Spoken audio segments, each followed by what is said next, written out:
Finally wait हुआ हमारा खत्म और आज से हम अपने बी फार्मेसी सेकंड सेमेस्टर के एक नए सब्जेक्ट पैथोफिजियोलॉजी को स्टार्ट कर रहे हैं। बाकी आप लोग के थोड़े कमेंट वगैरह आ रहे थे कि ये वाला जो सब्जेक्ट है ना ये थोड़ा सा टफ वगैरह लग रहा था, तो फिक्र नहीं करनी है आपको। हम आपको बहुत ही सिंपल तरीके से ये सारा कुछ पढ़ाने वाले हैं। बाकी देखो, ये सब्जेक्ट आपकी लाइफ में अब पहली बार आया है, तो हम क्या करेंगे आज इस वीडियो में मेनली बात करने वाले हैं इसके इंट्रोडक्शन के बारे में। यानी कि ये वीडियो रहेगी हमारी इंट्रोडक्शन टू पैथोफिजियोलॉजी के बारे में, और इस वीडियो के बाद से हम जो है इसके लेक्चर वीडियो को नॉर्मल लेके आएंगे जो हमारे सिलेबस वाइज यहाँ पे होने वाले हैं। बाकी ये टॉपिक भी हमारा सिलेबस के अंदर ही आता है, ऐसा मत सोचना कि ये सिलेबस के बाहर है। और इसकी डेफिनेशन वगैरह और इसके एक टाइप वगैरह आपको मतलब क्लास एग्जाम में लिखने को भी आ जाता है। तो ये वीडियो आपको बहुत ज़्यादा ध्यान से देखनी है और बहुत ज़्यादा इंपॉर्टेंट आप लोगों के लिए होने वाली है। तो चलिए इसके बारे में यहाँ बात करते हैं, लेकिन जो लोग नए हैं एक बार उनको मैं बता दूं कि मेरा नाम है आकाश कुमार और आप देख रहे हो केयरवेल फार्मा, और हम आपको प्रोवाइड करते हैं फ्री में सारा कुछ बी फार्मेसी से रिलेटेड, बी फार्मेसी के वीडियो लेक्चर्स और बी फार्मेसी के हैंड रिटन नोट्स हमारी वेबसाइट carewellpharma.in पर। तो जो लोग नए हैं आप जाके यहाँ सब्सक्राइब कर सकते हो और वेबसाइट पे जाके आप फ्री में सारा कुछ जो है डाउनलोड कर सकते हो। तो पहले हम थोड़ा सा ना अगर देसी समझे में समझे कि पैथोफिजियोलॉजी एक्चुअल में है क्या। तो देखो, आप मान लो कि ये हमारी ह्यूमन बॉडी है, यहाँ पे हमने पूरी बना दी सर्कल में।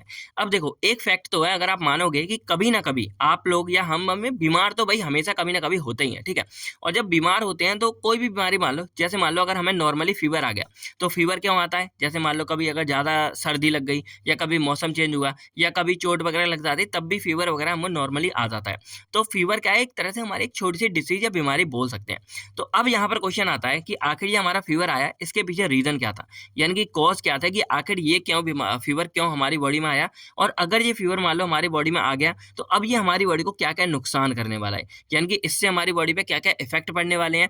और भी बहुत सारी बातें जो इस बीमारी से रिलेटेड होती हैं, ये सारे के सारे फंडे हमारे आते हैं इसी पैथोफिजियोलॉजी के अंदर। मतलब अगर सिंपली मैं बोलूँ तो पैथोफिजियोलॉजी हमारी फार्मेसी का एक तरह से डॉक्टरी वाला सब्जेक्ट है, जिसमें हम मेनली बात करेंगे कि कोई सी जो बीमारी है, कोई भी बीमारी ले लो, आखिर वो हमारी बॉडी में क्यों हो रही है, उसके पीछे का रीजन क्या है, और अगर वो हमारी बॉडी में आ गई उससे क्या क्या नुकसान हो सकते हैं, उसके क्या साइन एंड सिम्टम है। ये सारी की सारी बातें हम इस पैथोफिजियोलॉजी में करने वाले हैं।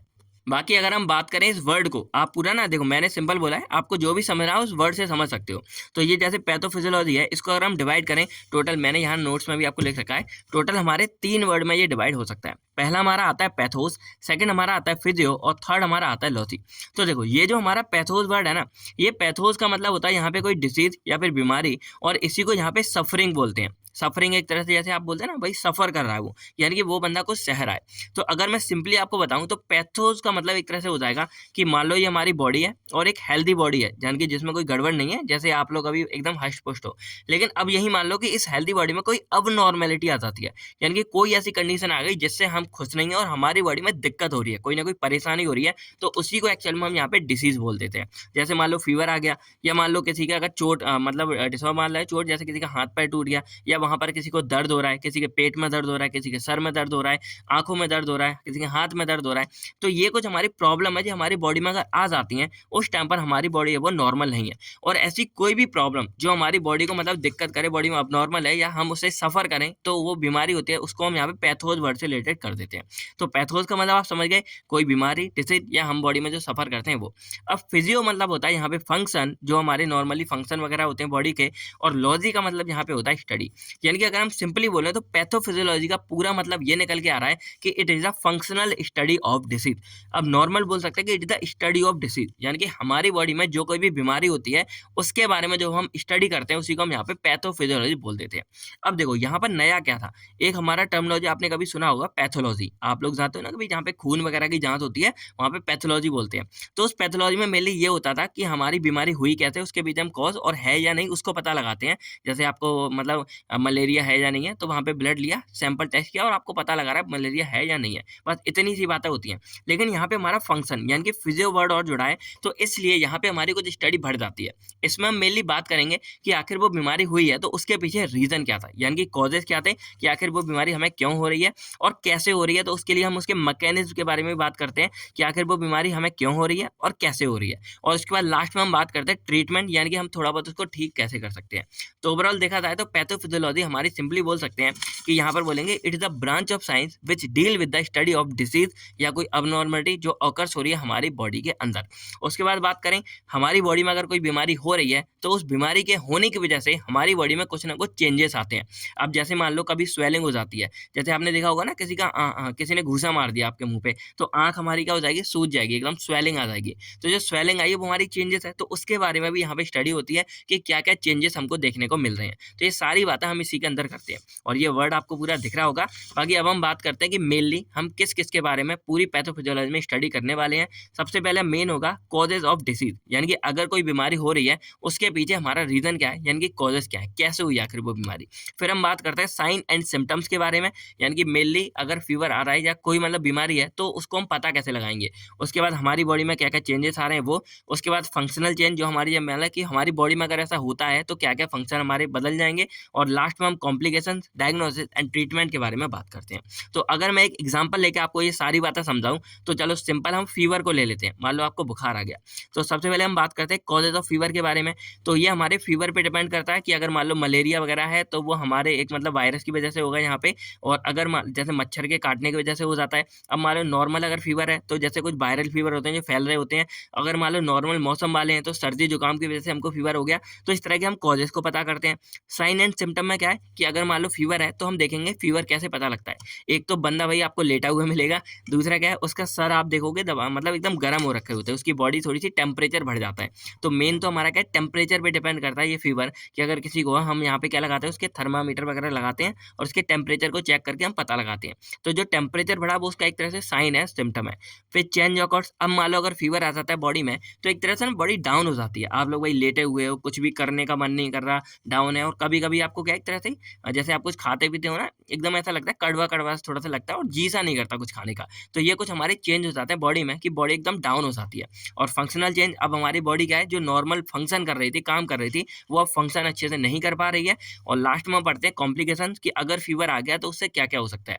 तो अगर मान लो फीवर बहुत ज़्यादा तेज है भाई, बहुत ही हाई फाई है, तो हमारे दिमाग पे चढ़ सकता है। और कई केस में क्या है अगर फीवर का अच्छे से इलाज ना किया जाए 2-4 दिन तक, 5 दिन तक, तो वो जान भी ले सकता है। तो इतने कॉम्प्लिकेशन तक उससे हो सकते हैं। डायग्नोसिस कैसे पता करेंगे, तो थर्मामीटर का यूज़ करके हम फीवर को पता कर सकते हैं। और ट्रीटमेंट के लिए नॉर्मल पैरासीटामोल जो वर्ल्ड फेमस है, तो पैरासीटामोल का यूज़ कर सकते हैं, या हम डॉक्टर के पास जाएँगे, वो भाई बाकी की दवाई वगैरह का हमारा ट्रीटमेंट करेगा। तो ये सारी की सारी बातें हम किसी भी एक पर्टिकुलर डिसीज़ के ऊपर यहाँ पे पढ़ते हैं अपने पैथोफिजियोलॉजी के अंदर। बाकी अब हम बात करते हैं कुछ बेसिक टर्मिनोलॉजी के बारे में, यानी कि ये कुछ ऐसे टर्म्स है ना, जैसे आप आगे जाओगे यूनिटों में, आप आगे बढ़ोगे, आप आगे पढ़ोगे, ये सारे टर्म्स आपको देखने को मिलेंगे। तो डिसीज आप समझ गए कि हमारी बॉडी में एक अबनॉर्मल कंडीशन हो जाती है। इटियोलॉजी के बारे में बात करें तो इससे मतलब जो इटियोलॉजी हमारा आएगा कि जैसे मान लो कोई आया इटियोलॉजी ऑफ फीवर जब हो, तो इसमें आपको बताना पड़ेगा कि कॉजेस क्या है, आखिर वो बीमारी हुई कैसे है।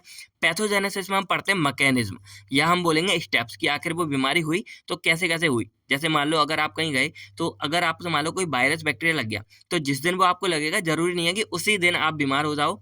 हो सकता है कि 2-3 दिन बाद आप हो। जैसे मान लो कोरोना वायरस का था, तो अगर हमें वायरस लग जाता था तो वो 1-2 दिन मान लो पहुंच रहा है, हमारे लंग्स में जा रहा है, लंग्स में जाके एल्वलाई को डैमेज कर रहा है, उसके बाद हमको खांसी आ रही है, फिर धीरे धीरे फीवर आ रहा है, तब जाके हम पक्की तरह से जो है बीमार होते हैं। तो ये कुछ स्टेप हमारे फॉलो हुए, तो उन स्टेप के बारे में हम इसी पैथोजेनेसिस में स्टडी करते हैं। मॉर्फोलॉजी हमारी होती है स्ट्रक्चर ऑफ, यानी कि स्टडी ऑफ स्ट्रक्चर। अब जैसे मान लो हमारी बॉडी के जो सेल्स वगैरह है उसमें कुछ चेंजेस तो नहीं आया, उनके स्ट्रक्चर के बारे में स्टडी मॉर्फोलॉजी में करते हैं।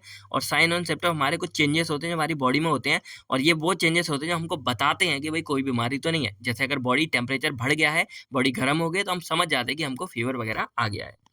तो ये हमारा हो गया एक ब्रीफ इंट्रो की क्या क्या बात आपको पढ़नी पड़ेंगी पूरी पैथोफिजियोलॉजी में। तो हमारी डिसीज के बारे में स्टडी है, और ये सारे के सारे टर्म्स आपको यहाँ जो आगे आने वाली यूनिट्स है उसमें पढ़ना पड़ेगा। तो अब हम बात करें अगर सिलेबस के बारे में, तो देखो हमारी जो फर्स्ट यूनिट है ना, वो हमारी थोड़ी हटकर है। बाकी हमारी यूनिट 2nd से लेकर 5th तक सब में हमें जो है मेनली डिसीज के बारे में पढ़ना पड़ेगा कि कोई डिसीज हमको क्यों हो रही है, यानी कि मेनली उसकी aetiology, pathogenesis, morphology, sign and symptom, और आखिरी में हम उसके ट्रीटमेंट के बारे में बात करेंगे। तो यही सारे टर्म्स आपको जो है आगे 2nd से लेके 5th यूनिट तक पढ़ने पड़ेंगे। अब बात करें यूनिट 1st के बारे में, तो इसमें आपको मेनली पढ़ना पड़ेगा बेसिक टर्मिनोलॉजी। अब जैसे मान लो जब हमारी बॉडी में कोई प्रॉब्लम होती है, तो जैसे मान लो हमारी बॉडी के जो सेल्स हैं, तो उसमें कोई प्रॉब्लम हो गई, तो सेल इंजरी हो गया या सेल इन्फ्लामेशन हो गया, तो ये सारे टर्म्स आपको फर्स्ट यूनिट में पढ़ने पड़ेंगे। और इसके बारे में हम अभी थोड़े मतलब नेक्स्ट यूनिट से ही हम यहाँ पे बात करेंगे, नेक्स्ट वीडियो से यहाँ पे।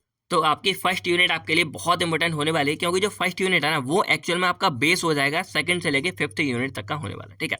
तो आई होप अब आपको सारा फंडा समझ आ गया होगा। तो अब अगर कोई ऐसा बंदा जिसको भाई अच्छे सार को समझ आ गया, तो पैथोफिजियोलॉजी की डेफिनेशन आपको कमेंट सेक्शन में लिखनी है, देखते भाई कितने लोग करते हैं। बाकी इस वीडियो को लाइक करो, लाइक एम रखते हैं 2000 लाइक का, और बाकी सब शेयर करो अपने दोस्तों वगैरह के साथ, और जितनी जल्दी आप ये सब करोगे हम उतनी जल्दी आपको नेक्स्ट वीडियो यहाँ पे प्रोवाइड करेंगे। तो मिलते हैं हम आपसे बहुत जल्द नेक्स्ट वीडियो में, तब तक मैं थैंक यू, टेक केयर, अपने अपनी फैमिलीज का ख्याल रखिएगा। बाय बाय दोस्तों, जय हिंद दोस्त।